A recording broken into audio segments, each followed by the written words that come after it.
기도하겠습니다. 자비로우신 우리 아버지 하나님, 한 해를 보내고 또 새해를 맞이하게 해주신 것을 감사합니다. 마땅히 형벌 받을 수밖에 없는 저희들을 불쌍히 여겨주시고 주 예수 그리스도의 보배로운 피로 우리의 죄값을 다 지불해 주시고 우리를 영원한 심판과 저주와 멸망에서 건져주신 것을 진심으로 감사드립니다. 이 크신 은혜와 사랑을 저희들이 무엇으로 보답할 수 있겠습니까? 저희들의 마음을 깨워주시고 우리를 위해서 죽으시고 부활하신 주님 앞에 참으로 영광 돌리는 삶을 살 수 있도록 도와주옵소서. 이 시간 주 성령께서 우리 마음을 열어주시고 이 말씀의 뜻을 바르게 깨달아 할 수 있도록 도와주시고 또 주님 안에서 열매 맺는 귀한 삶이 될 수 있도록 도와주옵소서. 오늘 모든 시종 주 성령께서 함께 해주시고 우리에게 필요한 말씀을 허락해 주옵소서. 주 예수 그리스도 이름으로 기도하옵나이다. 아멘. 성경 레위기 19장 찾겠습니다. 레위기 19장 23절입니다.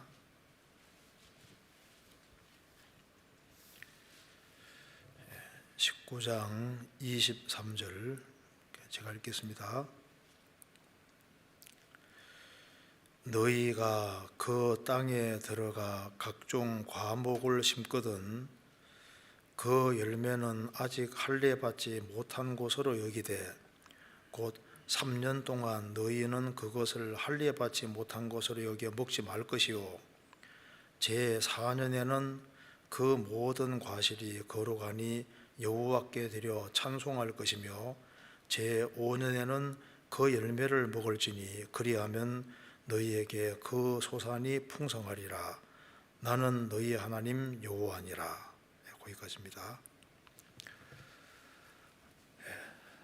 새해에도 주님의 크신 은혜와 사랑이 함께 하시기를 진심으로 기원합니다. 오늘 우리가 신앙의 성장에 대해 조금 생각해 보려고 합니다. 우리 이번 동계소리내 때 세계 선교의 사명에 대해서 다시 한번 생각을 하는 귀한 시간 가졌습니다. 우리가 주님 앞에 많은 사람을 전도하고 주님 품으로 인도하기 위해서 무엇보다 우리에게 정말 필요한 것이 신앙의 성장일 거라고 생각이 듭니다. 그래서 오늘 여기 과일나무의 성장에 대해서 얘기를 하면서 우리에게 중요한 교훈을 주고 있기 때문에 이걸 통해서 우리가 어떻게 우리 신앙이 성장할 것인지 우리 신앙 성장의 방향이 어떠해야 될지를 같이 한번 생각해 보도록 하겠습니다. 이 우주 안에서 생명을 가진 존재로서 성장하지 않는 건 딱 하나 있습니다. 누군지 아시죠? 하나님만은 성장이 없습니다. 하나님은 더 나아질 것도 더 나빠질 것도 없고 하나님은 항상 그대로입니다. 왜? 하나님이시니까. 하나님은 성장을 하지 않지만은 생명을 가진 모든 존재들은 무엇인가를 먹어야 되고 또 신앙이 뭔가 자라지 않으면 안 되는 겁니다. 하나님 자녀로 거듭난 사람들에게 하나님께서 간절히 원하시는 것은 우리가 정상적으로 신앙이 성장하는 것을 원하실 겁니다. 그래서 오늘 이 본문을 가지고 생각을 해보면은 우리가 어느 쪽으로 성장해야 될지를 한번 교훈을 받을 수 있으리라고 생각을 합니다. 레위기 19장 23절 찾겠습니다. 너희가 그 땅에 들어가 각종 과목을 심거든. 이스라엘 민족이 이제 이 말씀대로 가나안 땅에 들어가 정착하면서 과일 나무를 심게 되는 겁니다. 각종 과목을 심거든. 온갖 종류의 과일 나무들이 많이 있는데 각종 과목을 심거든 그 열매는 아직 할례 받지 못한 것으로 여기되 그 3년 동안 너희는 그것을 할례 받지 못한 것으로 여기어 먹지 말 것이요. 과일 나무를 심었는데 이제 열매가 이제 3년 되기 전에도 열매가 맺히지 않습니까? 그거 따먹고 싶은 마음이 있을 거 아니에요. 그런데 3년 동안은 할례 받지 못한 것으로 부정한 것으로 여겨서 먹지 말 것이요. 그리고 이제 제 4년에는 그 모든 과실이 거룩하니 여호와께 드려 찬송할 것이요. 3년 동안 키웠는데 4년 때 과일이 아주 많이 맺혔을 때 얼마나 먹고 싶겠습니까? 먹고 싶은데 이게 그 모든 과실을, 거기에 열린 모든 그 과실은 전부 다 여호와께 드려 찬송할 것이며, 그리고 제 5년에는 그 열매를 먹을지니 그리하면 너희에게 그 소산이 풍성하리라. 나는 너희 하나님 여호와니라. 그래서 5년째는 이제 너희 자신이 먹을 수 있다. 그리고 이렇게 하면은 너희들이 그 과일 나무가 아주 풍성한 열매를 계속적으로 맺는 것을 보게 될 것이다. 이렇게 하나님께서 말씀해 주셨습니다. 이스라엘은 이제 가나안 땅 들어가서 과일 나무를 심고 거기에서 무엇을 봤을까요? 자녀를 키우면서 자녀가 자라고 있구나 이것만 보는 게 아니라 부모는 그 자녀 모습을 통해서 자기를 투영해 보게 되는 겁니다. 저 애기 모습이 바로 내 모습이구나. 그래서 아이를 키우면서 많은 걸 배우지 않습니까? 짐승을 키우는 사람은 짐승을 낳고 짐승을 키우는 과정 속에서 그걸 신앙과 이렇게 빗대어서 생각을 하게 되는 겁니다. 곡식을 밟아 뜨는 소의 입에 망을 씌우지 마라고 말씀하셨을 때 어째 그게 소를 위해 염려함이냐? 그 일꾼들에게 뭔가 중요한 걸 알려주기 위함이라고 하셨습니다. 곡식을 떠는 소의 입에 망을 씌우지 마라. 그 말은 복음의 일꾼들이 그걸 통해서 이제 하나님의 축복에 참여하는 걸 미리 보여준 것처럼, 그러니까 일상 모든 생활이 신앙과 연결이 된다는 겁니다. 이스라엘은 이제 과일 나무를 심고 키우는 속에서 하나님이 뭘 원하시는지를 보게 되는 겁니다. 그래서 각종 과일 나무를 심어서 3년 동안은 부정한 것으로 여겨서 먹지 말고 4년째는 먹고 싶어도 먼저 하나님께 드리고 그 다음에 먹어라. 이런 거 보면 우리 이제 신앙생활에 중요한 교훈이 될 수 있습니다. 이 과일 나무를 키우는 속에서 이스라엘 백성들은 이것이 바로 우리의 모습이다. 성경에서는 사람을 나무로 비유한 것이 굉장히 많지 않습니까? 이 과일 나무를 키우면서 저것이 바로 내 모습이고 하나님이 뭘 원하시는지를 보게 되는 겁니다. 생명이 이제 들어가서 이제 싹이 나와서 3년 동안은 부정한 것으로 여기라, 좀 시원치 않은 걸로 여기라 그 말입니다. 옛날에는 아이도 태어나면은 그 어릴 때 많이 죽었지 않습니까? 적어도 3년 정도 지나고 이제 그러면 제대로 살겠구나 이렇게 생각이 들고, 그런 것처럼 과일 나무도 3년 정도는 부정한 것으로 여기고 4년째가 되면은 이제 열매가 생길 때 제일 먼저 하나님께 먼저 드리라. 그리고 난 다음에 5년째부터는 너희가 먹고 순서를 먼저 하나님께 드리는 이 순서를 가지면은 그 뒤에 하나님께서 아주 크게 축복하는 것을 경험해 줄 것을 말씀해 주신 겁니다. 23절에 너희가 그 땅에 들어가 각종 과목을 심거든. 먼저 과일 열매를 얻으려면은 뭔가 좋은 종자를 심는 게 중요합니다. 사과를 많이 거두고 싶은 사람은 반드시 사과 씨를 심어야 되는 거예요.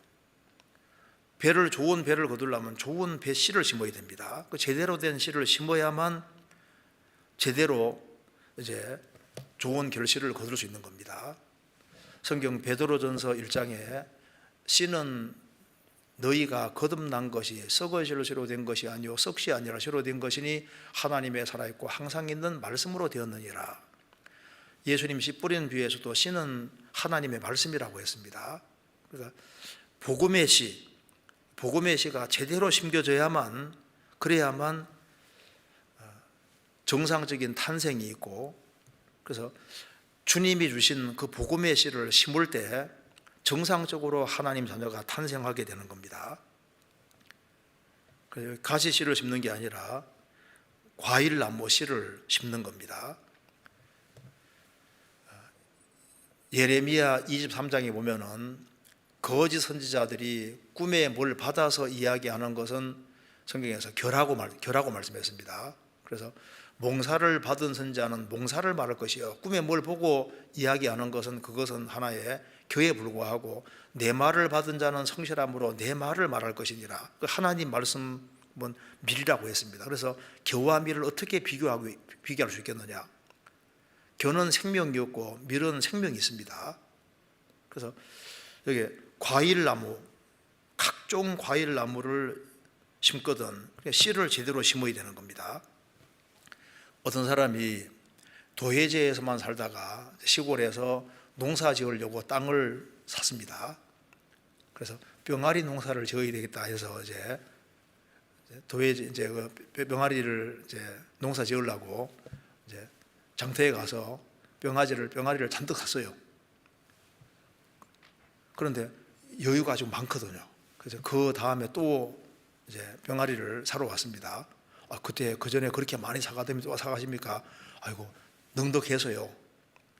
그래서 그 사람은 이제 병아리를 가져와서 열심히 땅에다가 파묻었거든요. 낙에 싹이 날까요, 안 날까요? 병아리는 그렇게 키우는 게 아니잖아요. 다 전멸입니다.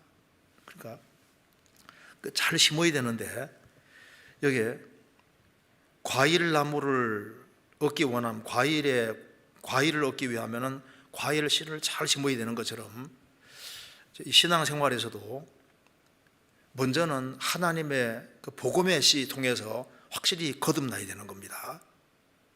그래서 이제 나무도 보면은 이제 1년 된 나무도 있고 2년 된 나무, 5년 된 나무, 10년 된 나무, 20년 나무가 있는 것처럼, 한 사람이 이제 하나님의 생명을 얻고 거듭나도 교회 안에도 여러 부류의 사람이 있게 되는 겁니다.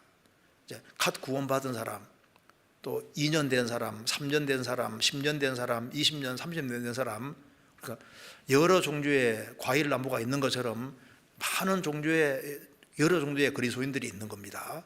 그렇잖아요. 그래서 그런데 여기 이제 말씀하기를,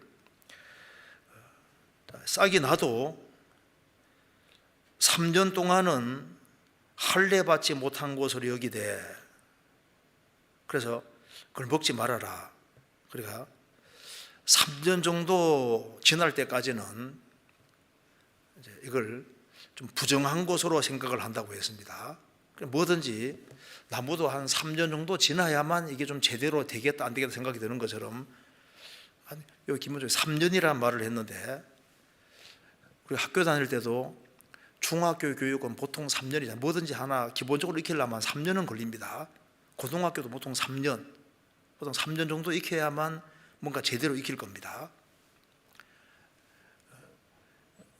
다니엘 1장 보면은 그 다니엘과 세 친구를 바벨론 왕이 훈련시킬 때 몇 년 기르게 했습니까? 3년을 기르게, 3년을. 적어도 뭔가 기본적인 거 익히려면 한 3년은 걸리는 겁니다.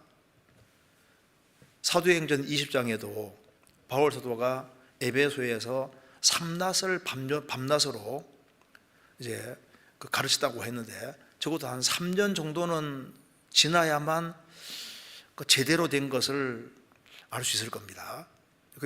갓 구원받은 게 구원 안 받았단 말이 아니고, 구원을 받아서도 적어도 한 좀 세월이 좀 지나 봐야만 이 사람이 정말 제대로 구원받은지 안 받은지 좀 알 수 있잖아요.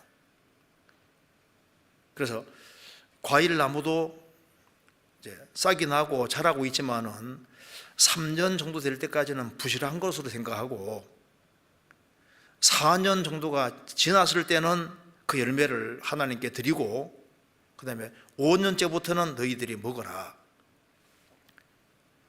자, 이 과일 나무를 심는 사람은 목적이 열매를 얻는 것이 목적입니다.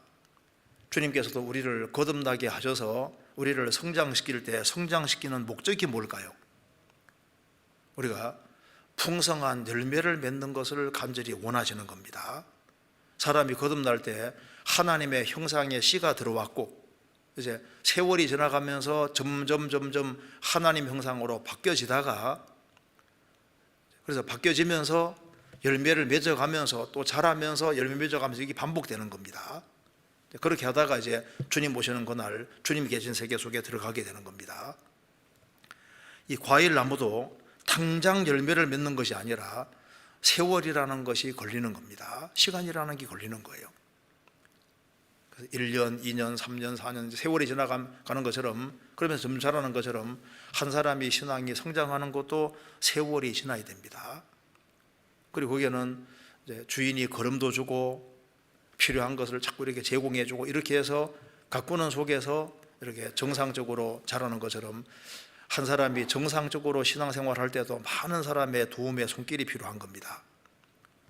그 옛날에 이스라엘 백성들은 하나님의 선민으로 부르심 받았지만은 세월이 지나가도 안 바뀌는 거예요. 그때 주님 말씀하시기를 머리가 희끗희끗 할지도 깨닫지 못한다. 좀 머리가 희끗희끗해지면은 나이가 좀 들어가는데, 나이가 들어가면 철이 들어야 되는데 이스라엘 백성들은 철이 안 든다는 겁니다. 하나님께서 탄식하는 것이 호세아서에 나와 있습니다. 자, 백발이 얼룩으로 할지라도 깨닫지 못하는도다. 한 사람이 구원받고 1년, 2년 세월이 지나가면 좀 철이 들고 좀 바뀌어지고 정말 하나님 앞에 제대로 잘 살아야 되겠다, 제대로 공급받아 열매를 맺어야 되겠다, 그래서 30배, 60배, 100배 결실하는 그런 사람이 되어야 되는데 세월만 계속 보내고 작년이나 올해나 똑같으면 안 될 거 아니에요.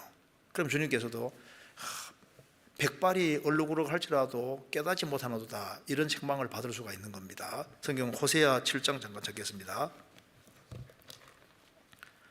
호세아 7장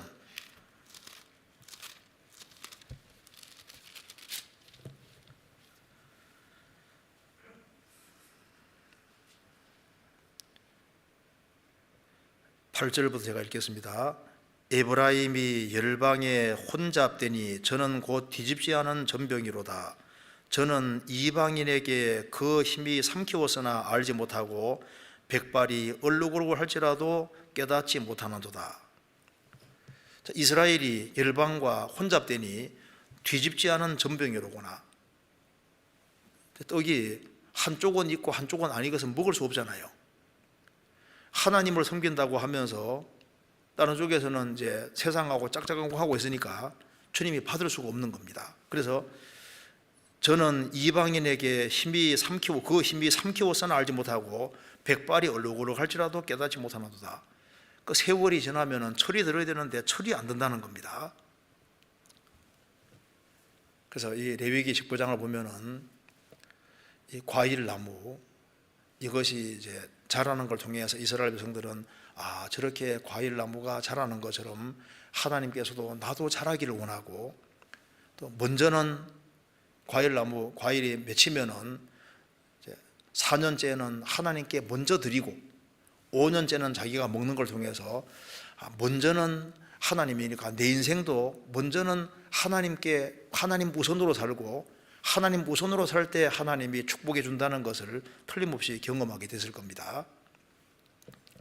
그래서 우리가 오늘 우리가 성장을 해야 되는데 어느 쪽으로 성장해야 될지를 좀 생각을 해봐야 되겠습니다.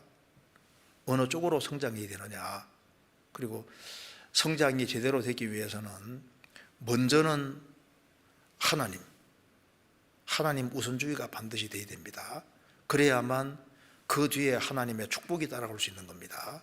그래서 이제 우리가 신앙이 이제 생명이 우리도 들어왔으면 신앙이 성장해야 되는데 제일 먼저 어느 쪽으로 이제 우리가 신앙이 성장해야 될지, 성장의 방향에 대해서 몇 가지 한번 생각을 먼저 해보겠습니다. 데살로니가후서 1장입니다. 데살로니가후서 1장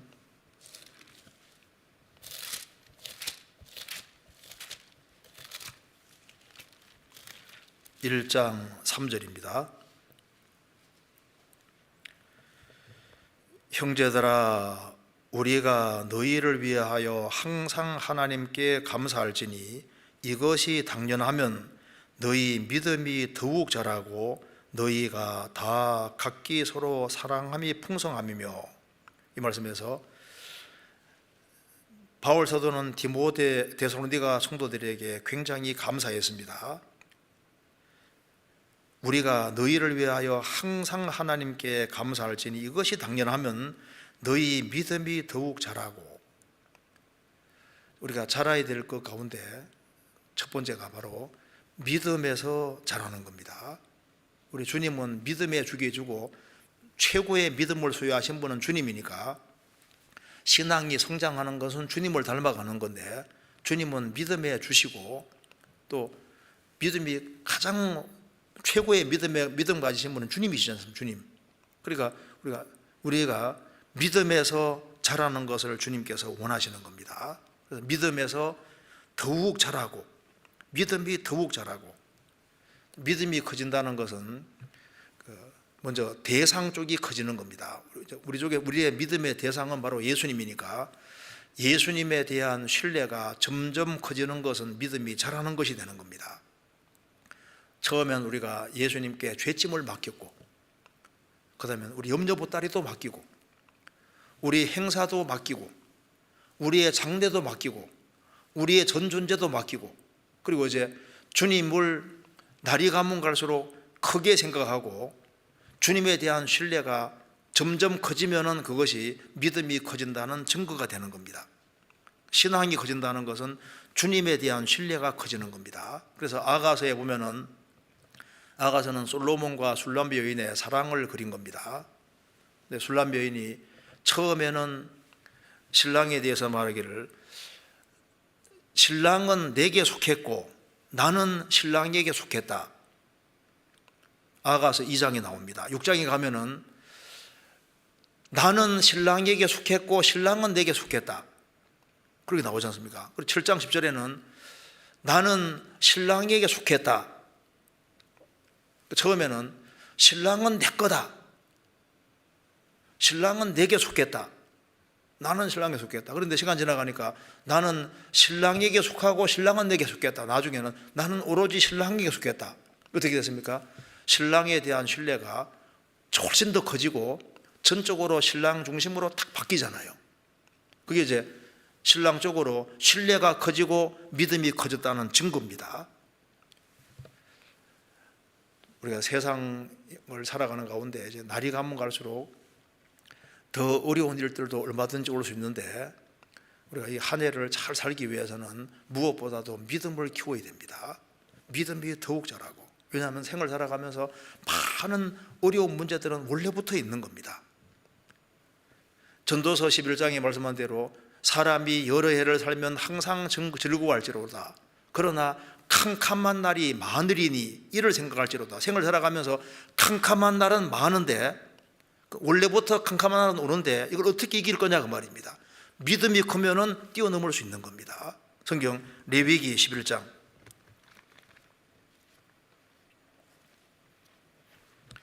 레위기 11장 20절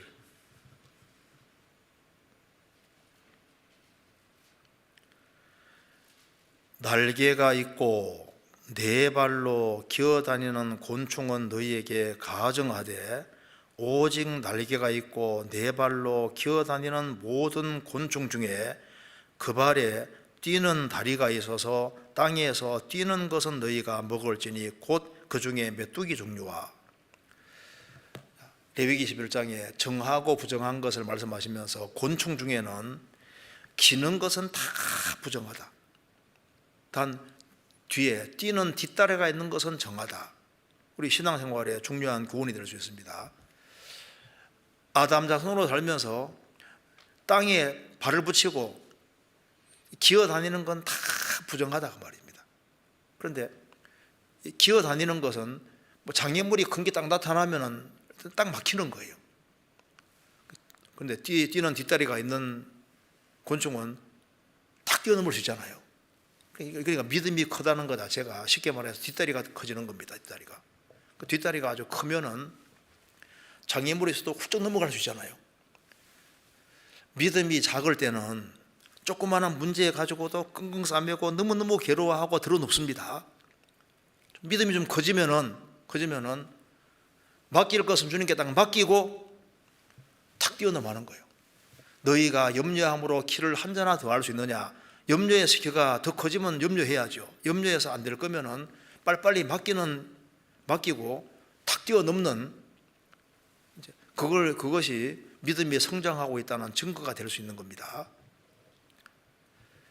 시편 119편 165절에 주의 법을 사랑하는 자에게는 큰 평안이 있으니 저희에게 장애물이 없으리이다. 주의 법을 사랑하는 사람에게는 큰 평안이 있으리니 저희에게 장애물이 없으리이다. 장애물이 많이 있지만은 장애물이 장애물로 안 여겨지는 겁니다. 바울 사도는 전도하는 과정에서 얼마나 많은 장애물과 어려움이 많았습니까? 그런데 그걸 대수롭지 않게 여길 수 있었는데, 왜냐하면 믿음이 컸거든요. 믿음이 크면 다 뛰어넘을 수 있는 겁니다. 다윗도 얼마나 많은 고난을 받고, 요셉도 마찬가지입니다. 그런데 이제 믿음이 커지면은 뛰어넘을 수 있는 거예요. 그래서 환경보다 더 중요한 것은 믿음인 겁니다. 오직 여호와를 앙망하는 자는 새 힘을 얻으리니 독수리의 날개에 치며 올라감과 들 것이요 다른 박질을 하여도 곤비치 아니하고 걸어가도 피곤치 아니하리로다. 오직 여호와를 앙망하는 자는 새 힘을 얻을 것이다. 독수리의 날개에 치며 올라감과 들 것이다. 독수리 중에 램펠 독수리는 10,000m 이상도 올라간다고 합니다. 10,000m 이상, 상승기류도 하고 10,000m 이상까지 올라가는데, 10,000m 이상으로 날아가는 비행기하고 부딪혀가지고 추락하는 경우도 있다고 하지 않습니까?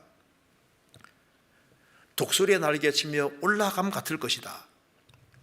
그래서 환경은 얼마든지 어려울 수 있습니다. 근데 뿌리를 강변에 뻗치고 있는 나무는 더위가 올지라도 가무는 해에도 빛이 청청하고 결실이 그치지 않으면 같으리라. 그래서 어려움은 원래부터 오는 겁니다. 그런데 물가에 다 심기운 것처럼 주님께 전적으로 딱 기대고 사는 사람은 더위가 오고 그리고 가무는 해에도 결실이 그치지 않을 것이다. 어디 나와있는지 아시죠? 예레미야 찾겠습니다. 17장에 예레미야 17장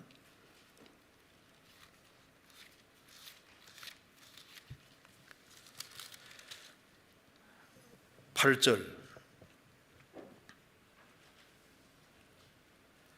7절부터 제가 읽겠습니다. 그러나 물은 여호와를 의지하며 여호와를 의뢰하는 그 사람은 복을 받을 것이라. 그는 물가에 심기운 나무가 그 뿌리를 강변에 뻗치고 더위가 올지라도 두려워 아니하며 그 잎이 청청하며 가무는 해에도 걱정이 없고 결실이 그치지 아니하면 같으리라.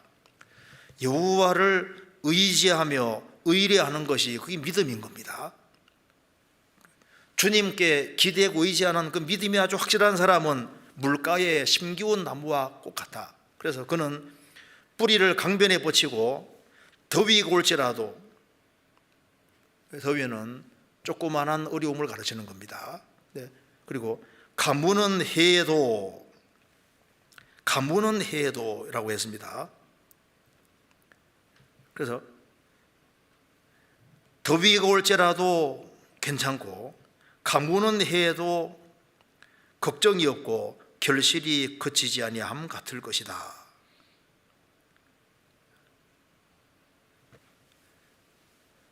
그래서 코로나19 때문에 어려움도 많이 있습니다.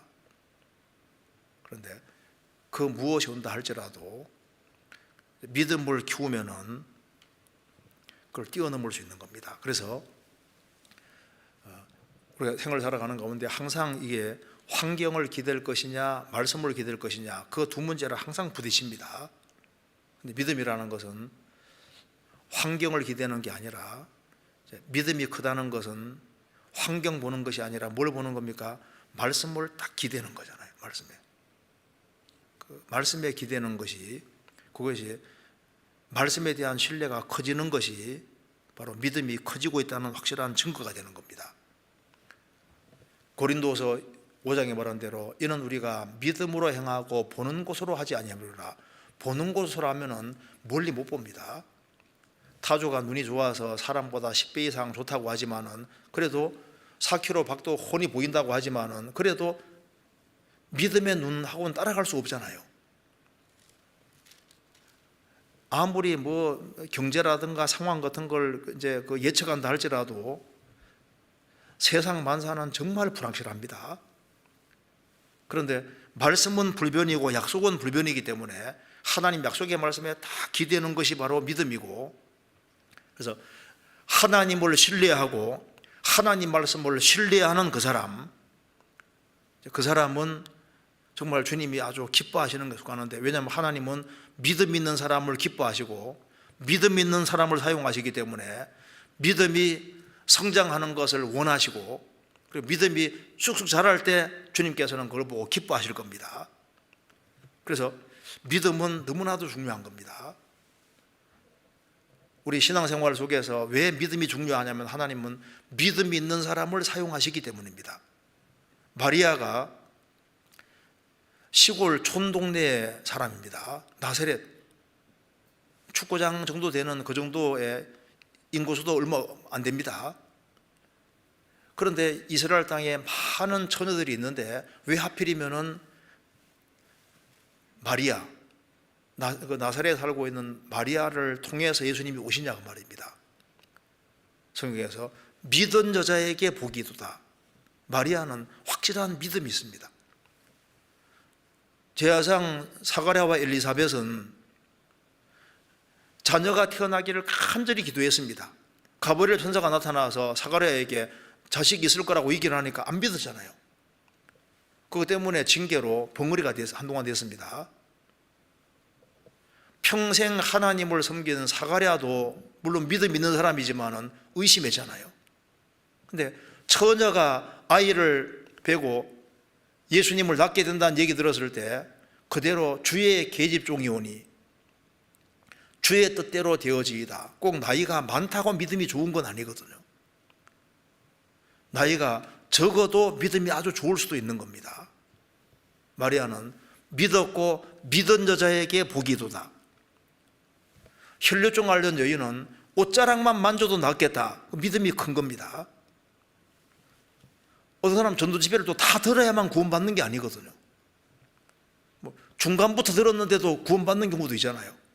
어떤 사람은 그냥 끝에 이틀 듣고도 구원받는 사람도 있습니다. 구원받을 때도 마찬가지고 구원받고 난 이후에도 마찬가지입니다. 백부장은 주님께서 말씀하시기를 네 믿음이 코도다. 말씀만 하옵소서. 그리하면 주의 종이 하인이 낫겠나이다. 내 믿음이 코도다. 믿음이 있는 사람이 있고 연약한 사람도 있고 믿음이 큰 사람이 있습니다. 그러니까 믿음이 커지고 믿음에서 더욱 자라야 되는데, 믿음은 또 컸다가도 작아질 수 있거든요. 믿음은 들으면서 나는데 말씀을 열심히 들을 때는 믿음이 좀 커가고 있었는데, 그만 말씀을 등한히 하고 하면 보면 나중에 믿음이 뚝 떨어져 있는 거예요. 믿음은 커지기도 하고 작아지기도 합니다. 강해지기도 하고 약해지기도 하는 겁니다. 그러니까 우리가 새해 작년보다 믿음에 좀 더 자라야 되겠다. 믿음이 자랄 때 주님이 그걸 기뻐하시는 겁니다. 그리고 이제 그 다음에 베드로후서 3장 찾겠습니다. 베드로후서 3장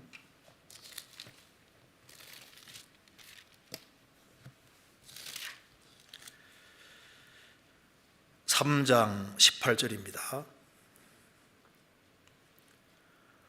오직 우리 주 곧 구주 예수 그리스도의 은혜와 저를 아는 지식에서 자라가라. 영광이 이제와 영원한 날까지 저에게 있을지어다. 오직 우리 주 곧 구주 예수 그리스도의 은혜와 저를 아는 지식에서 자라가라. 구주 예수 그리스도의 은혜 안에서 자라가라. 은혜 안에서 은혜를 먹고 자라가라. 사람은 하나님의 은혜와 사랑을 먹고 자라는 겁니다. 우리가 구원을 받아서도 하나님 은혜를 다 한 것이 아닙니다. 그래서 은혜를 계속적으로 받아야 됩니다. 예수님은 세상에 오실 때 은혜와 진리를 가지고 오셨습니다. 주님은 은혜가 충만하신 분이잖아요. 그런데 성경에서 은혜를 아주 충만히 받은 사람은 성경에 두 사람 나오잖아요. 모세, 가나안 땅 들어가기를 구했을 때 내 은혜가 내게 족하다고 했습니다. 더 이상 말하지 마라. 그러니까 모세는 넘치도록 은혜를 받은 사람입니다. 신약 시대 때는 누군지 아시죠? 바울 사도. 병 낫기를 기도했는데 3번이나 기도했는데 네 은혜가 네게 족하다. 은혜를 정말 가장 넘치게 원대로 받은 사람은 모세하고 그리고 이제 바울 사도. 근데 우리는 은혜가 더욱 필요한 사람입니다. 내가 구원을 받았다 할지라도 은혜를 다 한 것이 아니잖아요. 성경에 보면 기드온 얘기에서도 나오지 않습니까? 기드온이 미디안 사람과 전쟁할 때 주님 여기 양털이 있는데 양털에만 이슬이 있고 사방은 바짝 마르게 해주십시오. 그렇게 됐습니다. 그래서 이제 여기 양털을 가지고서 물을 꽉 짜니까 물이 막 쫙 나왔잖아요. 주님 한 번만 더 해주십시오. 양털은 바짝 마르고 사방은 이슬이 가득하게 해주십시오. 그 다음날 되니까 양털은 바짝 마르고 사면은 이슬로 가득했습니다. 성경에 말한 대로 양털 하면 누가 생각납니까? 어린 양 대신 예수님. 양털과 배실로 섞어 장걸 입지 말지니라. 양털은 예수님의 공로 가리키는 거고 배실은 인간 공로 가리키는 거지 않습니까? 그래서 예수님 공로와 인간 공로 섞으면 다른 복음이 되고 다른 복음 전하면 저주받는다고 했습니다. 그런데 양털에만 처음에 이슬이 가득했잖아요. 율법은 모세로 말미암아 주어진 것이고 은혜와 진리는 예수를 통해서 왔기 때문에 예수님에게만 처음에 은혜가 가득했지 않습니까? 근데 예수님이 십자가 죽었을 때 바짝 마르셨고 그래서 예수님이 십자가에 죽어서 그 고통을 다 받음으로 전 세계에 동서남북 사방에 전 세계에 은혜가 주어지게 된 겁니다. 그럼 이제 우리는 그 예수님의 은혜로 말미암아 구원을 받았는데 은혜 안에서 더욱 자라가라. 그리스도 예수 안에 있는 은혜 속에서 자라고 은혜 안에서 신앙이 성장하라고 말씀을 하신 겁니다. 그리고 사람이 은혜를 자꾸 받아야지 마음이 부드러워지고 굳세지고 신앙이 좋아지는 겁니다. 여기에 시브리서 13장입니다.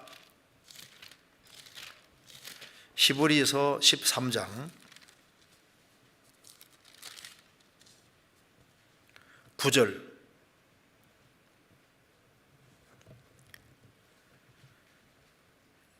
여러 가지 다른 교훈에 끌리지 말라. 마음은 은혜로서 굳게 함이 아름답고 식물로서 할 것이 아니니 식물로 말미암아 행한 자는 유익을 얻지 못하였느니라. 여러 가지 다른 교훈에 끌리지 말라. 다른 교훈을 아무리 많이 받는다 할지라도 마음이 바꿔지는 것이 아니잖아요. 마음은 은혜로서 굳게 함이 아름답다. 사람이 하나님 은혜를 받아야만 마음이 굳세지고 영혼이 부드러워지고 신앙이 아주 굳세지고 마음이 굳건해지고 강건하게 되는 겁니다. 식물로서 음식물로 할 것이 아니니 음식물로 말미암아 행한 자는 유익을 얻지 못하였느니라. 음식물은 아무리 가려 먹어도 입을 통해서 뒤로 나가고 마음으로 들어가는 것이 아니니까 음식물을 아무리 가려 먹는다 할지라도 이 영혼 속에 들어가는 게 아니니까 마음을 변화시키지 못한다 그 말입니다. 그런데 사람이 은혜를 받으면은 바꿔지는 겁니다. 그래서 이제 우리가 새해 은혜를 더 크게 느끼는 쪽으로 자라야 되는데 은혜가 더 크게 느껴지면은 얼마나 좋겠습니까? 은혜를 더 느끼려면은 자기 부족을 알아야 되거든요. 자기 부족을 어디서 하냐 하면은 성경을 가까이 하면은 자기 부족을 더 깨닫게 되고, 그리고 이제 공동체 안에서 같이 사는 가운데 주님이 내게 은혜 베풀어 주는 것을 느끼고, 그래서 이 은혜를 잘 받으면은 이제 마음이 굳건하게 되고, 그리고 이제 은혜를 받으면은 입에서도 은혜의 말씀이 나오게 되고, 또 행동도 이제 자꾸 바꿔지게 되는 겁니다.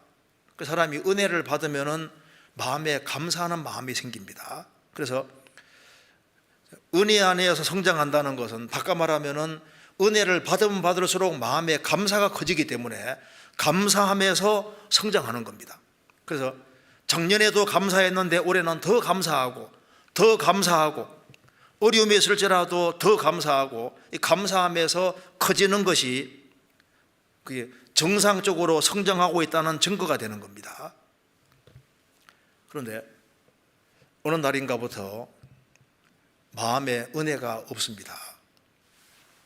그러면 마음이 메말라 가면은 말도 메마르게 되고, 그리고 이제 말하는 것도 은혜가 없어지게 됩니다.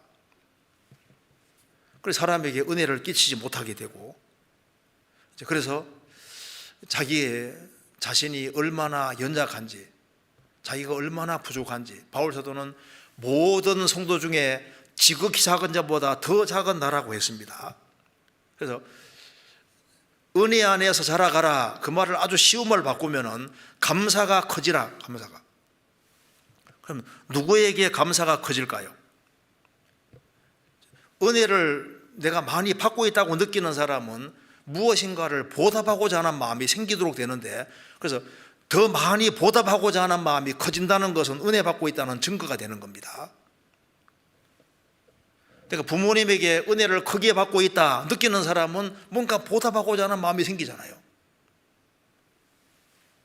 그런데 세월은 지나가는데 보답하고 싶은 마음이 없어요. 그 은혜를 받고 있는데 보답하는 마음이 안 생길 수 있겠냐, 그 말입니다. 은혜를 받으면은 감사가 커지게 되고, 그리고 이 받은 은혜를 뭔가 보답을 해야 되겠는데 그 보답을 하기를 원하게 되고, 그것이 여러 가지 형태로 나타나게 되는 겁니다. 그런데 은혜를 받는 길은 아주 간단하지 않습니까? 하나님은 교만한 자는 물리치시고 겸손한 자에게 은혜 주신다 하셨느니라. 그래서 겸손한 사람에게 은혜 주시기 때문에, 우리 작년에도 마음을 낮추고 살았어도 올해는 내가 더 마음을 낮추자. 왜냐하면 이건 법칙입니다. 겸손한 사람에게 하나님이 은혜 주신다, 이건 법칙이에요. 그래서 어느 순간인가 내 마음이 메말라지고 냉랭해지면은 조사해 보면은 어딘가 마음이 높아져 있는 겁니다. 성경 야고보서 4장입니다.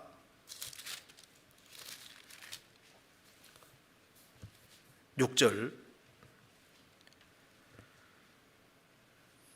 그러나 더욱 큰 은혜를 주시나니 그러므로 일러서되 하나님이 교만한 자를 물리치시고 겸손한 자에게 은혜를 주신다 하였느니라.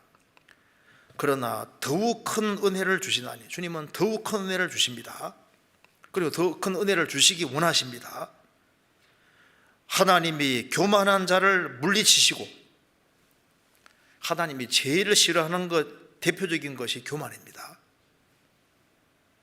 겸손한 자에게 은혜를 주신다 하였느니라. 하나님은 겸손한 사람에게 은혜 주십니다. 그래서 마태복음 18장에도 천국에서 누가 크니까라고 예수님께 여쭈었습니다. 예수님이 어린아이 세우고 말씀하셨습니다. 너희가 돌이켜 어린 아이들 같이 되지 아니하면 결단코 천국에 들어가지 못하리라.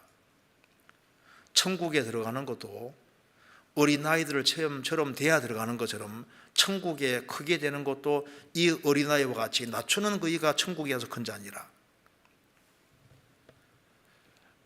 주님은 낮은 곳으로 다닙니다. 물이 낮은 곳으로 흐르는 것처럼 주님 은혜는 낮은 마음이 있는 쪽으로 흐르고 있습니다.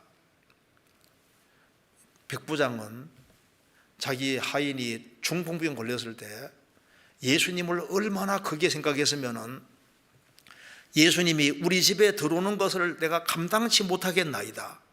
그 보면은 예수님을 얼마나 높이고 자신을 얼마나 낮춘지 알 수 있습니다. 세례 요한은 나는 예수님의 신발끈을 풀기도 감당치 못하겠노라. 그 보면 예수님을 얼마나 높인지 알 수 있잖아요. 사울 앞에서 다윗은 자신 가리켜서 벼룩이라고, 벼룩과 같은 자를 왜 쫓아오셨습니까? 산에 메추라기 같은 자를 왜 쫓아오셨습니까? 아골도 나는 다른 사람에게 비하면 짐승이다. 우리가 마음을 낮추고 더 낮출 필요가 있습니다. 더 낮아지면은 더 많은 것이 보이게 돼 있습니다. 하나님께서는 우리에게 더 큰 은혜 주시기 원하고 우리가 은혜 안에서 성장하도록 하기 원하기 때문에 우리에게 뭔가 약점거리들 주시고 뭔가 이렇게 탁 이렇게 엮어놓은 게 있을 겁니다. 자, 베드로 사도는 천국 갔을 때 정말 그 하나님께 감사했을 겁니다. 닭 2번 울기 전에 내가 3번 나를 부인하리라. 그거 참 놀라운 예언입니다. 닭의 목을 딱 붙잡고 있는 분이 아니면 그 예언하기 어렵잖아요. 닭 2번 울기 전에 내가 3번 나를 부인하리라. 예수님 말씀대로 베드로 사도는 3번 예수님 부인했습니다.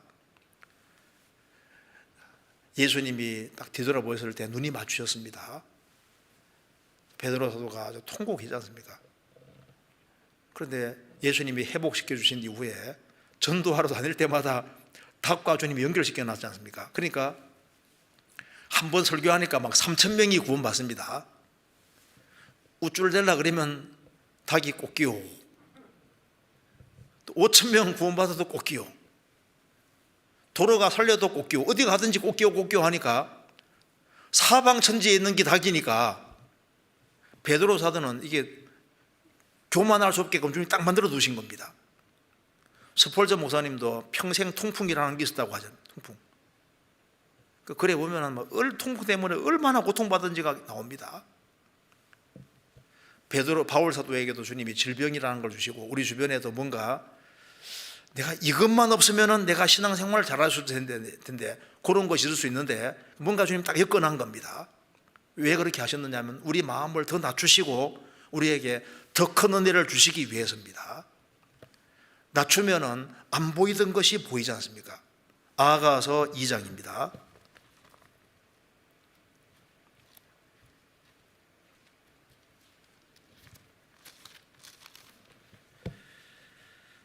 (2장 1절)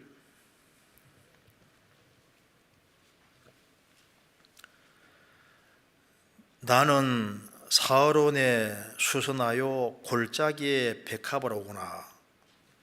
여기에 골짜기에 백합화라는 말이 나와 있습니다. 평상시에 잘 안 보였는데 골짜기로 내려가니까 안 보이던 백합화가 보이는 것처럼 골짜기에서 백합화를 보는 것처럼 우리도 언제 주님을 더 보게 되냐 하면은 대체로 낮아질 때 안 보이던 것이 보이는 겁니다. 어떤 사람이 시를 쓰기를 내려갈 때 부한내 올라갈 때 보지 못한 꽃을 내려갈 때 보았네. 우리가 보면 내려갈 때, 낮아질 때, 낮출 때 안 보이던 것이 많이 보입니다. 그래서 은혜 안에서 자라가라. 참 이게 은혜를 받아야지 감사함이 생기는데 이 감사함이 생기는 통로와 길 자체가 낮추고 더 낮추고 더 낮추면은 그러면은 모든 것이 감사로 받아지고 하나님이 큰 은혜 내려주시는 것도 알 수 있을 겁니다. 구역 모임 가서도 또 주모임 가서도 무슨 모임에 가서든 마음을 낮추면은 신기하게도 잘 들어오잖아요. 간증 들을 때도 마음을 낮추고 들어오면 잘 들어옵니다. 근데 마음을 높이면은 은혜가 안 되는 거예요. 낮추면은 달라집니다. 그리고 가정에서도 마음을 낮추면은 남편이나 아내, 자식 보는 태도도 다 달라지게 되는 겁니다. 그래 마음 낮추는 게 중요한 거지 않습니까? 그 다음에 베드로후서 3장입니다. 3장 18절에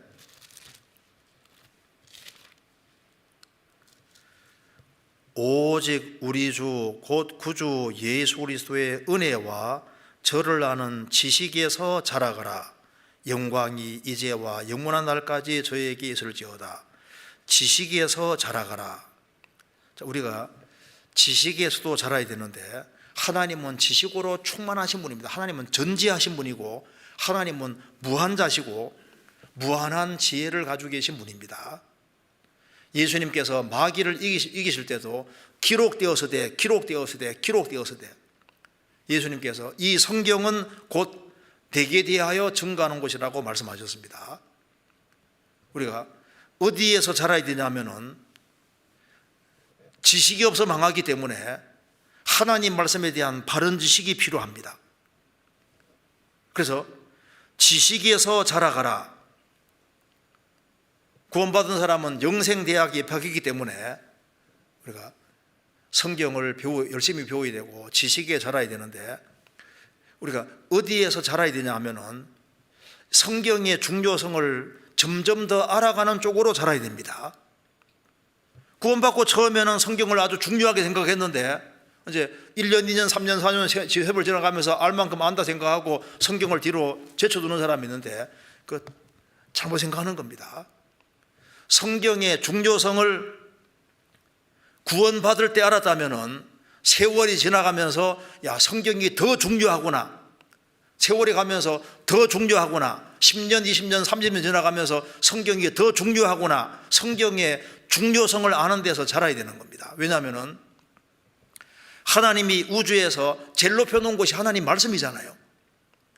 예수님이 누가복음 16장에서 말씀하시기를 율법의 한 획이 떨어짐보다 천지에 없으심이 쉬우리라. 성경의 한 획을 천지하고 비교했습니다. 그러니 성경이 얼마나 중요한 것인데 그래서 하나님 말씀이 점점 더 중요하다는 것을 깨닫고 교회는 하나님 말씀이 중심이 되는 곳입니다. 우리 개인 생활도 성경이 중요하기 때문에 하나님 말씀을 제대로 익히고 제대로 붙잡으려고 하는 그리고 성경의 중요성을 점점 더 깨달아갈 때 그 사람이 정상적으로 신앙생활하고 있다는 증거가 되는 겁니다. 알 만큼 안다. 알기는 뭘 알아요?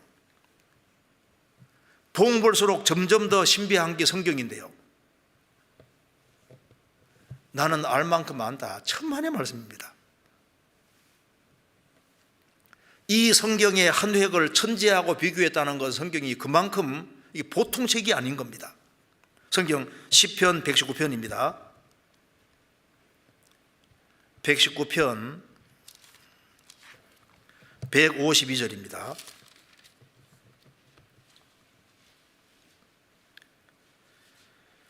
151절부터 제가 읽겠습니다. 여호와여 주께서 가까이 계시오니 주의 모든 계명은 진리니이다.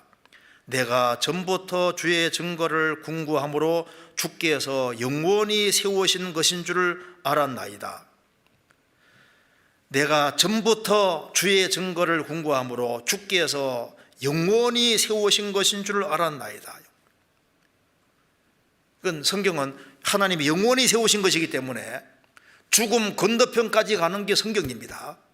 나를 저버리고 내 말을 받지 아니하는 이를 심판할 리가 있으니 곧 나의 한 그 말이 마지막 날에 저를 심판하리라. 잠언에 계속해서 지혜가 제일이니 지혜를 얻으라. 물은 너의 얻은 것을 가져 명철을 얻을지니라. 잠언 4장 7절에 나와 있지 않습니까?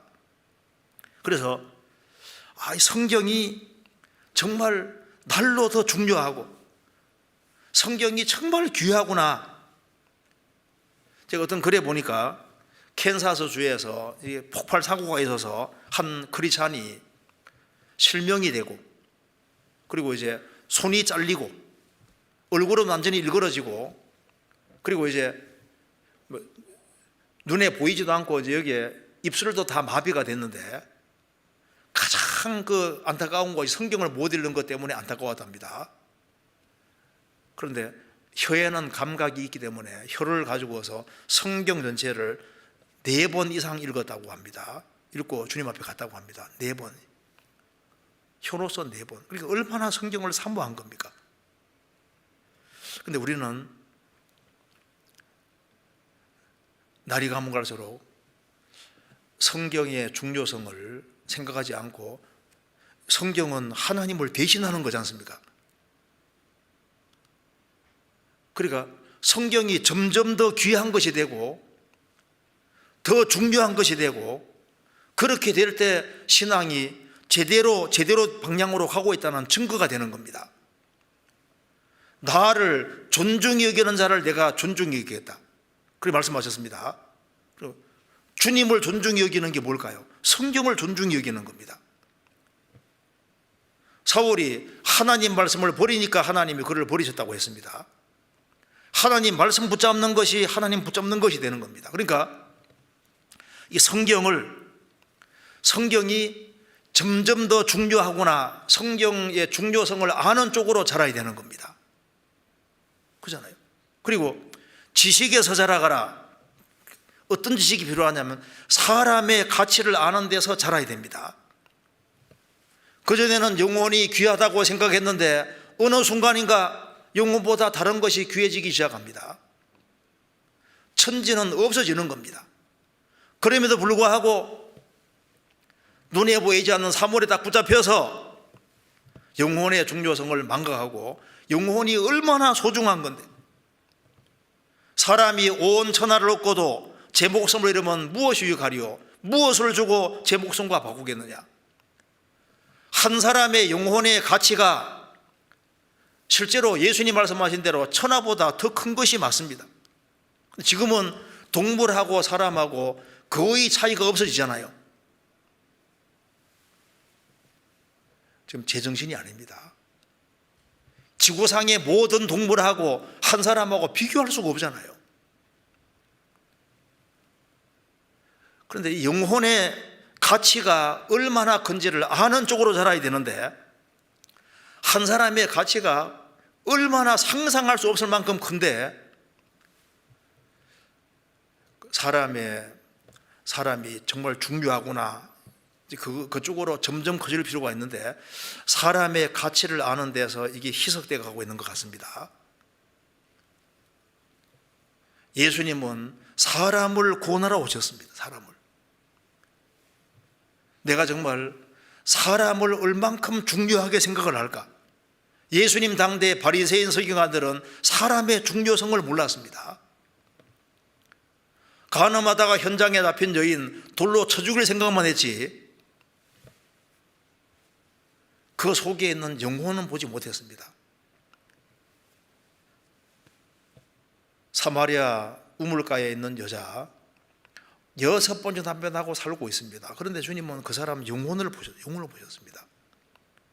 예수님은 상한 갈대를 꺾지 아니하며 꺼져가는 심지를 끄지 아니하기를 심판하여 이길 때까지 하리라. 상한 갈대, 꺼져가는 심지, 십자가에 펴 죽어가던 강도도 주님은 그 강도, 그 영혼을 보셨어요. 영혼을. 그러니까 지식에서 자라가라. 어떤 지식이 필요하냐면은, 세상에 우리 학교 다니면서 많이 배웠지만은 그 쓸데없는 지식도 많거든요. 결혼하고 나면 별로 중요하지 않은 것도 많잖아요. 그런데 정말 중요한 지식이 사람에 대한 중요성을 알아야 됩니다.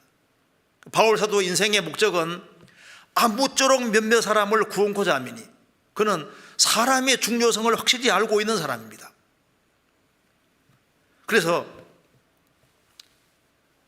우리가 성경의 중요성을 아는 쪽으로 자라고, 영혼의 중요성을 아는 쪽으로 자라고, 사람이 정말 중요한 것이구나, 날이 가면 갈수록 영혼이 정말 중요하고 인간이 정말 중요한 것이고, 지구상에 똑같이 생긴 사람 한 사람 없잖아요. 다 다릅니다. 그 한 개개인 한 사람 한 사람이 정말 중귀하고 귀한 사람인데, 우리가 사람의 중요성을 아는 데서 그전에는 중요하다 생각했는데 어느 순간부터 사람이 중요해지지 않아지고 있거든요.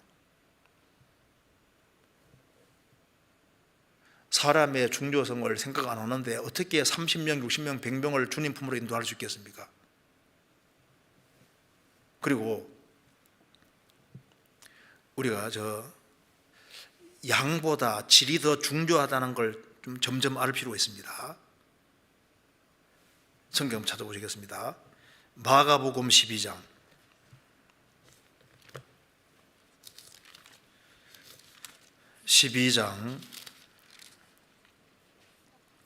41절.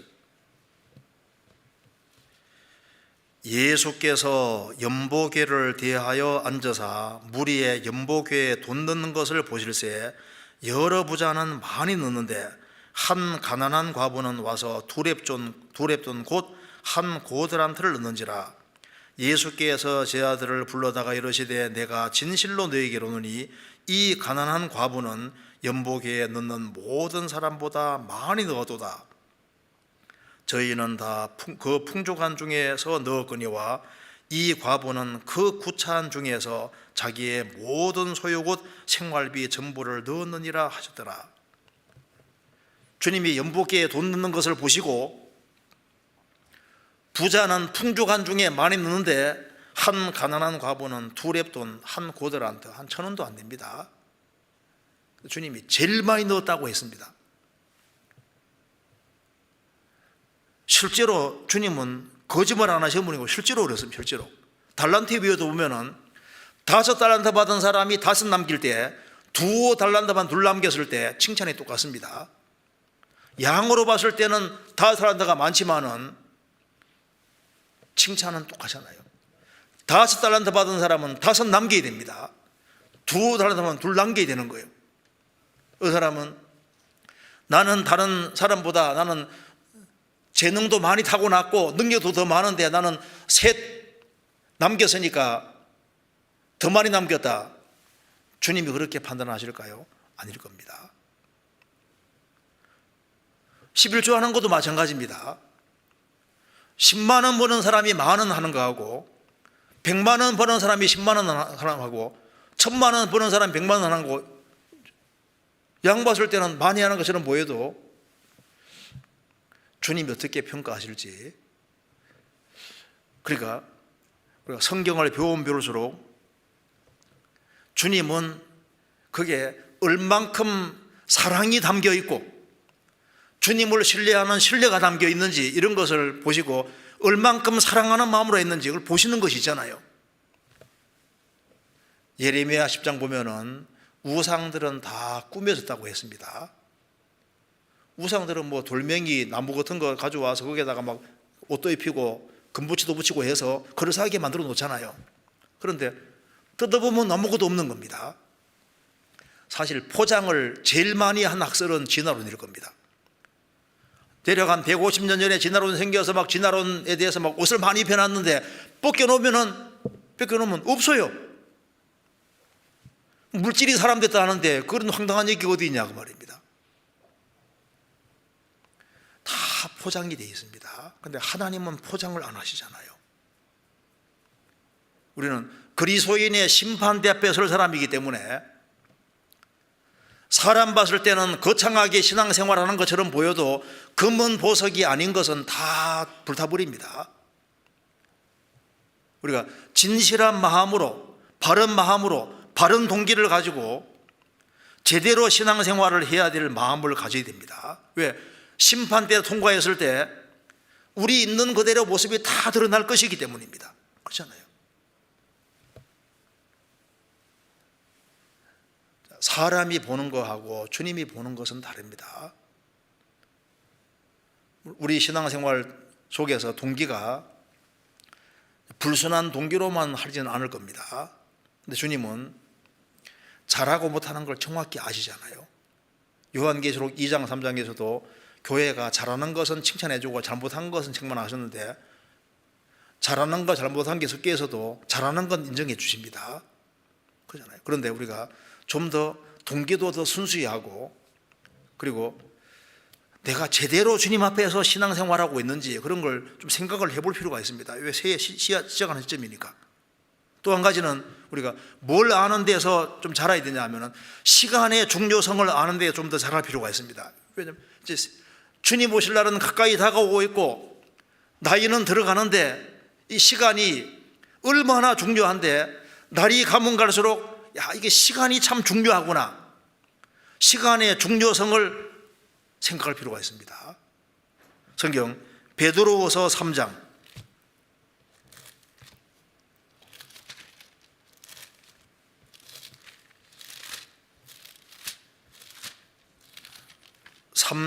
8절입니다.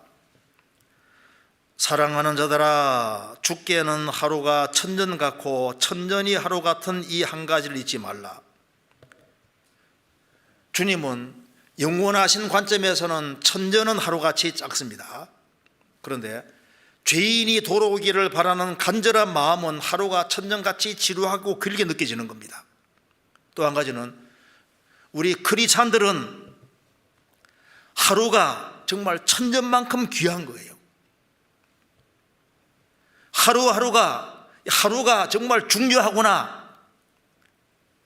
내가 주님 앞에서 하루를 바르게 사는 것이 중요하구나, 이걸 생각을 해야 됩니다. 그래서 시간의 중요성을 우리가 지식에 절하가야 되는데 시간의 중요성을 아는 지식이 필요한 거예요. 내가 정말 시간을 중요하게 생각하느냐.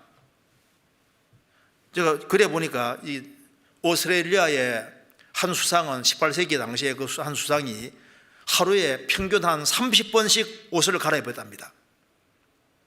저 죽음 건너갔을 때 너 뭐 하다 왔냐? 나 옷 갈아입다 왔습니다. 그 아까운 시간을 진지하게 중요하게 보내야 됩니다. 그리고 하루 잘 살면 그게 일생이 되는 겁니다.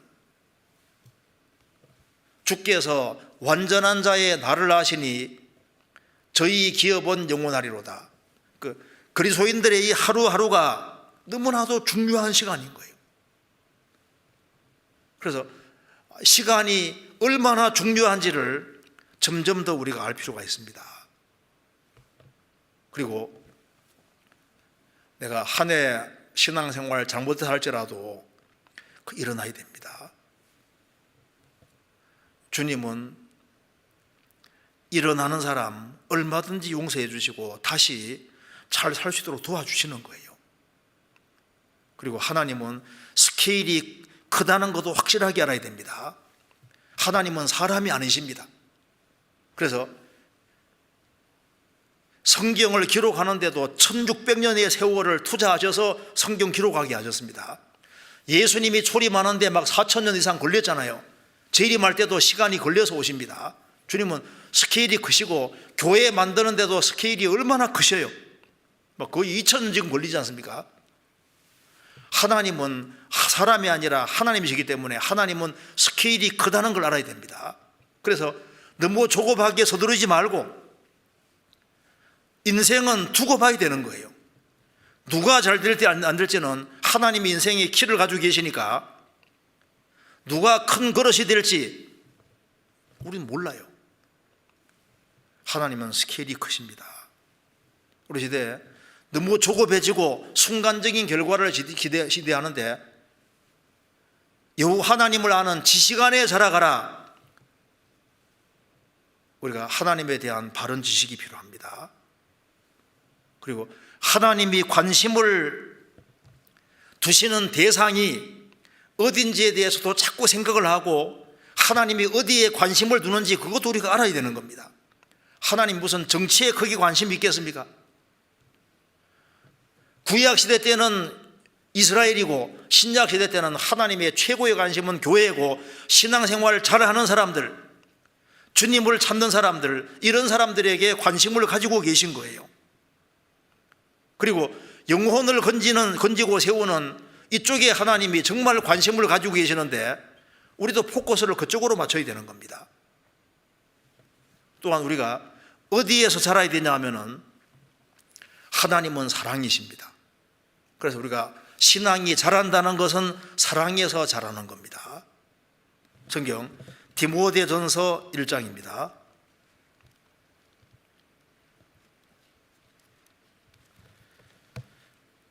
1장 5절.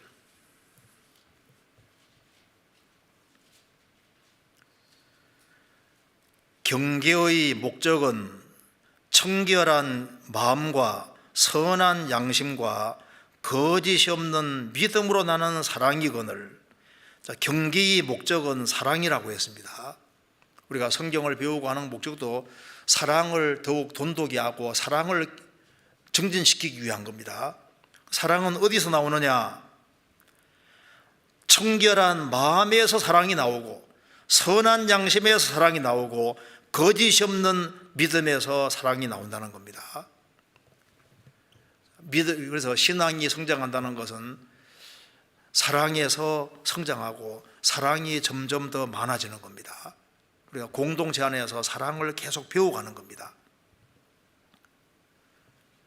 하나님은 사랑이시기 때문에 우리가 사랑을 주님께로부터 받고 그리고 사랑하는 것이 많아질 때 그 신앙이 성장한다는 확실한 증거가 되는 겁니다. 그래서 주님께로부터 우리가 작년에도 사랑을 받았지만은 올해도 주님은 여전하신 분이니까 계속적으로 사랑을 베풀어 주시는 겁니다. 그래서 사랑이 커지면은 수고하는 것은 당연한 것이 됩니다.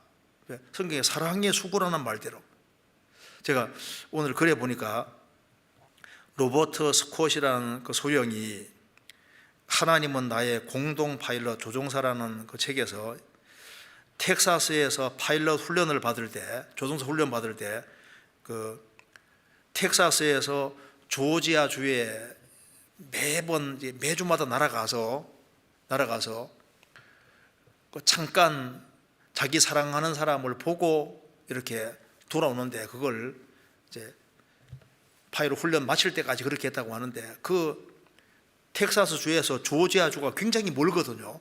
근데 비행기 몰고 싹 가서 사랑하는 사람 잠깐 보고, 근데 그거 자체를 수고롭게 생각 안 합니다. 왜냐하면 사랑하니까. 야곱은 라헬을 사랑하는 거로 7년을 수일같이 여겼더라. 사랑하면은 수고는 지극히 당연한 것이 됩니다. 우리가 이제 남의 집 애를 하나 들쳐업고 저 산꼭대기까지 가라 하면 힘들겠죠. 예를 들어 이제 애가 30kg이라 합시다. 너무 무거운가요? 근데 금덩어리인데 예를 들어서 이제 여기 어떤 어린아이가 30kg을 합니다. 그 아이를 이제 저 30kg 멀리까지 데려주면 힘들겠지만은 집 거리가 30km인데 금덩어리니까 30km인데 집에 가져가라면 힘 안 들겠죠. 그러니까 뭔가 좋아하는 마음이 있는 속에 하는 것은 수고하는 것을 당연하게 생각을 합니다. 사랑의 수고라는 말대로 우리가 수고하는 것이 적어진다는 것은 사랑이 적어지고 있다는 증거가 될 수 있습니다. 그러니까 내가 작년에 손 놓고 살았다면 사랑이 식고 있다는 증거가 될 겁니다. 그런데 사랑이 있으면 얼마든지 수고할 수 있고 더 많이 수고할 수도 있는 겁니다. 그리고 그걸 또 당연하게 생각을 하지 않습니까? 그러니까 우리가 사랑에서 자라야 되고 또 하나는 하나님을 실제로 아는 데서 우리가 자라야 됩니다. 성경 한번 보겠습니다. 골로새서 1장 9절입니다. 이로써 우리도 듣던 날부터 너희를 위하여 기도하기를 그치지 아니하고 구하노니 너희로 하여금 모든 신령한 지혜와 총명에 하나님의 뜻을 아는 것으로 채우게 하시고 죽기 합당히 행하여 범사에 기쁘시게 하고 모든 선한 일에 열매를 맺게 하시며 하나님을 아는 것에 자라게 하시고, 처음에는 하나님의 뜻을 알고 행하면서 범사에 주님을 기쁘시게 하고 모든 선한 일에 열매를 맺어가는 가운데 정말 하나님을 알아가는 겁니다. 그래서 예수님 공생의 당시에도 주님이 70명의 제자를 부르셨는데 70명보다는 12제자가 주님을 더 잘 알았고 12제자보다는 베드로, 야고보, 요한 세 제자가 주님을 더 잘 알았습니다. 그러니까 하나님을 더 가까이 따르는 사람이 더 잘 아는 거예요. 그래서 예수님이 변화산상에 변화되실 때도 베드로, 야고보, 요한 세 사람 데려가셨습니다. 회당장 야이로의 딸을 살릴 때도 베드로, 야고보, 요한 세 사람. 겟세마네 동산에서 피땀 흘려 기도할 때도 세 사람만 데려가죠. 그러니까 12제자보다 세 제자는 주님을 더 잘 알았습니다. 그러니까 주님을 알 때 주님을 더 가까이 따르는 사람에게 주님을 더 알게 해주시는 겁니다. 주님을 더 사랑하는 사람에게 주님이 자신을 더 나타내 주시는 거예요. 성경 요한복음 14장입니다. 14장 21절. 나의 계명을 가지고 지키는 자라야 나를 사랑하는 자니 나를 사랑하는 자는 내 아버지께 사랑을 받을 것이요 나도 그를 사랑하여 그에게 나를 나타내리라. 나의 계명을 가지고 지키는 자라야 나를 사랑하는 자니 나를 사랑하는 자는 내 아버지께 사랑을 받을 것이요 나도 그를 사랑하여 그에게 나를 나타내리라. 시편 18편에 말씀하신 대로 자비한 자에게는 주의 자비하심을 나타내시며 완전한 자에게는 주의 완전하심 나타내시며 깨끗한 자에게는 주의 깨끗하심을 보이시며, 소돔 고모라가 망할 때 소돔 고모라에 살고 있는 롯은 소돔 고모라 망하는지 몰랐습니다. 소돔 밖에 있는 아브라함이 먼저 알았잖아요. 주님의 뜻을 알고 주님의 뜻 가운데 살아가는 사람에게 주님을 더 알게 해주시는 거예요. 주님을 아는 데서 더 자라가야 되는 겁니다. 그리고 또 우리가 어디에서 자라야 되냐 하면은 교회를 아는 데서 자라야 됩니다. 주님을 사랑하는 사람은 교회를 사랑하는 사람일 겁니다. 우리 시대에 교회에 대한 지식이 희석되어 가고 있는데 교회가 얼마나 중요한지 몰라요. 갈라디아서 뒤에 에베소서가 있습니다. 갈라디아서는 구원 문제를 확실히 얘기하잖아요. 구원 문제 얘기하고 그 뒤에 그대로 교회 얘기하고 빌립보서는 교제지 않습니까? 신약 성경에 사복음서는 예수님의 공생애고 나머지 사도행전부터 전부 다 교회에게 주신 편지이기 때문에 교회가 중요하니까 교회에게 편지를 보내는 겁니다. 그런데 구원받고 처음에 교회를 중요하게 생각했는데 어느 순간인가부터 교회를 별로 중요하게 생각 안 하거든. 주님을 머리로 받드는 교회, 이게 얼마나 심각한 얘기입니까?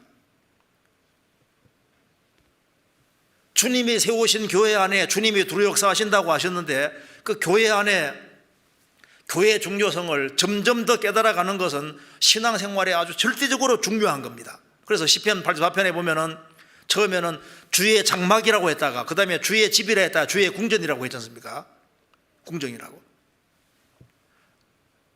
날이 가면 갈수록 참 교회가 중요하구나. 교회의 중요성을 아는 데서 우리가 점점 더 달아야 되고 교회가 있다는 게 얼마나 중요한 것인지 알아야 됩니다. 지금 지구상에 지구가 존속되는 이유도 지구상에 참된 교회가 있기 때문에 주님이 존속시키시는 거예요. 소돔 고모라에 의인 10명이 있으면 멸망이 지연됩니다. 예루살렘에 의인 1명이 있으면 멸망이 지연되잖아요. 아직까지 하나님이 지구를 두시는 이유가 참된 교회가 있기 때문에, 주님이 할 일이 있기 때문에 교회를 두시는 겁니다. 우리가 자라야 되는데 희생과 수고에서 자라야 됩니다. 이제 날이 가면 갈수록 조금 더 희생하자, 헌신적으로 바뀌어야만 그게 성장한다는 증거가 되는 겁니다. 요한복음 21장에 153마리 물고기 잡혔을 때 예수님이 그걸 가져오라고 하셨습니다. 숯불 위에 생선이 굽혀있는 생선이 있지 않습니까? 주님이 원하시는 것이 뭐냐 하면은 주님께 바치는 걸, 주님께 자신을 전적으로 드리는 걸 원하는 겁니다. 우리 신앙생활의 시작은 처음에 양으로 시작하지만 주님이 나중에 말처럼 되기 원하시거든요. 용감한 준마처럼 되기 원하시는 겁니다. 그래서 명령하면은 장관 호령 소리 듣고 전쟁터로 달려가는 것처럼 주님 말씀하시면은 용감하게 달려가는 그거 주님께서 원하시지 않습니까? 그래서 신앙이 성장하면은 성장할수록 시간을 주님께 바치게 되고 물질을 주님께 드리게 되고 몸과 마음을 주님께 바치고 헌신하는 사람이 되어 간다는 것은 신앙이 성장한다는 증거인 거예요. 우리 마음에 원한이라는 것이 좀 필요합니다. 이 불쌍한 영혼들을 마귀가 꼭 잡고 있는데 원한이 없냐 그 말입니다. 그러니까 적어도 주님 앞에 갈 때까지 더 많은 영혼을 주님 품으로 인도하고 와야 되겠다는 그런 원한이 있어야 됩니다. 내 마음 구원받으면 됐냐? 그건 아니지 않습니까?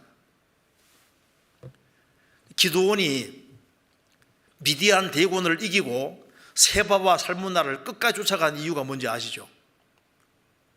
성경에 나와 있기를 사사기 8장 19절에 세바와 살문나에게 너희들이 죽인 자가 누군지 아느냐? 내 형제들이다. 내 어미의 아들들이라고 했습니다.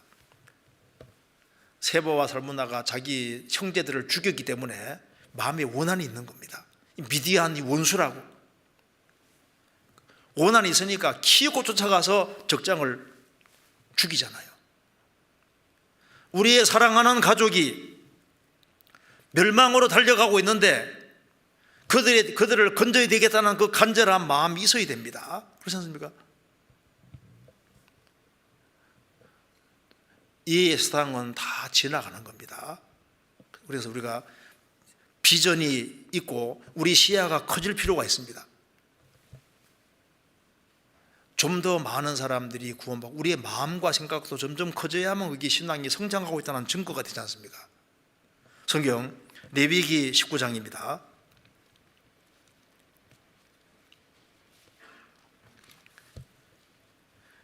(19장) 24절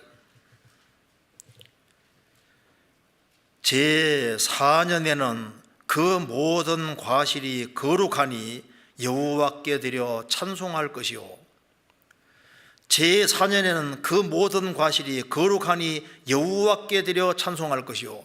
나무를 키우는 목적이 제일 먼저 뭡니까? 하나님께 돌려드리기 위해서입니다. 먹든지 마시든지 뭘 하든지 다 하나님의 영광을 위해 하라. 나무를 키우는 목적도 먼저는 하나님이다 그 말입니다. 우리 신앙생활이 성장하는 목적도 하나님 우선인 거예요. 그래서 여기도 나무를 키울 때 열매 거둘 목적인데 제4년에 제일 첫 번째는 무조건 다 하나님께 먼저 드립니다. 그 하나님 우선주의를 가르치고 있습니다.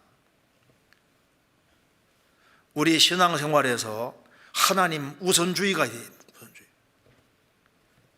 열매가 생겼을 때 제일 먼저 하나님께 먼저 드렸습니다. 우리가 새해 신앙생활 할 때 우리에게 생기는 물질도 제일 먼저는 하나님께 드리는 것이 필요합니다. 뭐든지 먼저는 하나님이거든요. 11조도 먼저 주님께 떼서 먼저 주님께 바치고 드리고, 그래서 먼저 여기도 나무를 키울 때 열매가 생기면은 자기가 먹고 싶어도 먼저 하나님께 먼저 드려요. 먼저. 성경 잠언 3장입니다.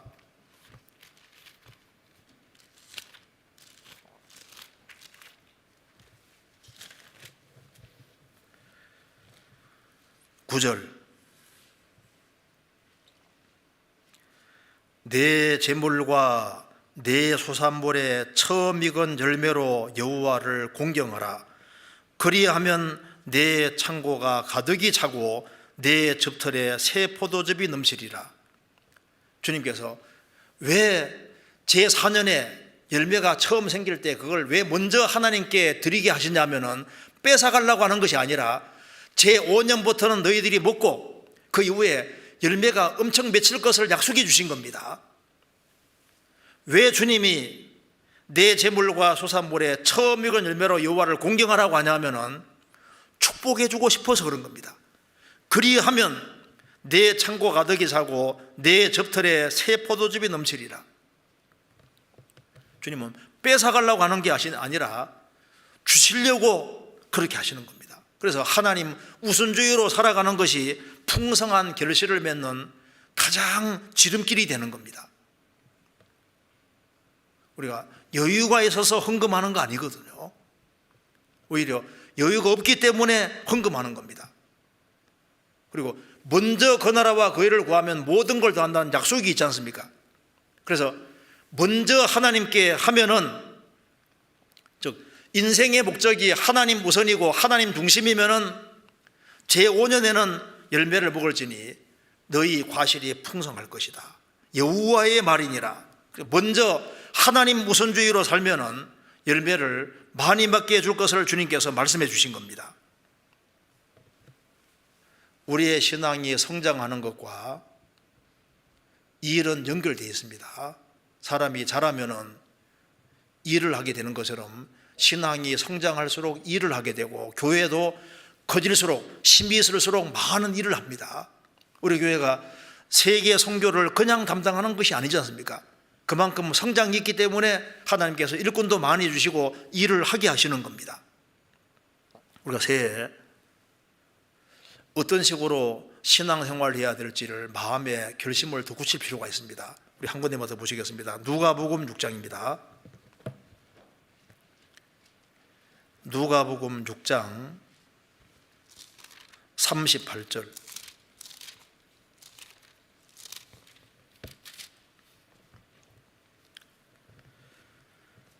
주라, 그리하면 너희에게 줄 것이니 곧 후히 되어 누르고 흔들어 넘치도록 하여 너희에게 안겨주리라. 너희의 헤아리는 그 헤아림으로 너희도 헤아림을 도로 받을 것이니라. 주라, 그리하면 너희에게 줄 것이다. 그리스도인의 신앙생활은 주는 생활입니다. 하나님께 드리고 또 이웃에게 나눠주는 생활인데, 너희에게 줄 것인데 후히 되어 누르고 흔들어 넘치도록 하여 너희에게 안겨주리라. 너희의 헤아리는 그 헤아림으로 너희도 헤아림을 도로 받을 것이니라. 그 헤아리는 것은 이게 정신활동이지 않습니까? 그러니까 주는 것은 손인데 얼만큼 따지고 헤아리는 이건 머리입니다. 그러니까 생각이라는 게 참 중요한 거예요. 그러니까 크게 헤아리면은 크게 행동이 나타나게 되어 있습니다. 그러니까 주는 것과 헤아리는 것은 꼭 연결되어 있습니다. 그래서 크게 헤아리는 쪽에 크게 손이 가게 되어 있습니다. 그래서 역사 속에서 하나님께 크고 귀하게 쓰임받은 사람은 하나님을 상상할 수 없을 만큼 크게 헤아렸습니다. 하나님이 내 인생에 아주 가장 크신 분으로 헤아려지면은 당연히 순종하는 길을 걷고 말씀에 따르는 길을 택하게 되는 겁니다. 왜 아브라함이 갈대아우르에 나왔냐 하면 하나님을 크게 생각했으니까, 크게 헤아리니까 1000km가 넘는 곳을 가잖아요. 룻이 하나님을 작게 헤아렸다면 모압 땅을 떠나지 않습니다. 하나님을 크게 헤아리니까 떠나는 거예요. 리브가도 이삭을 본 적이 없지만 하나님을 크게 헤아리고 약속을 크게 헤아리니까 이삭의 아내가 되러 가는 겁니다. 30일 정도 이상 걸린다고 하잖아요. 그렇게 멀리. 그러니까 하나님을 크게 헤아리는 사람은 하나님께 크게 영광을 돌리게 되는 겁니다. 내가 예수님을 정말 크게 헤아리면은 당연히 열심을 품고 주님을 섬기게 되는 겁니다. 성경을 크게 헤아리는 사람은 성경의 가치를, 가장 크게 헤아리는 사람은 성경을 내 인생에서 크게 생각하고 성경 배우는 걸 즐거워하고 익히는 걸 즐거워하고 성경에서 힘을 얻는 겁니다. 가정에서도 아내를 크게 헤아리는 사람, 남편을 크게 헤아리는 사람, 자식을 크게 헤아리는 사람, 자식은 부모를 크게 헤아리는 사람, 크게 헤아리면 그것이 행동으로 나오게 돼 있는 거예요.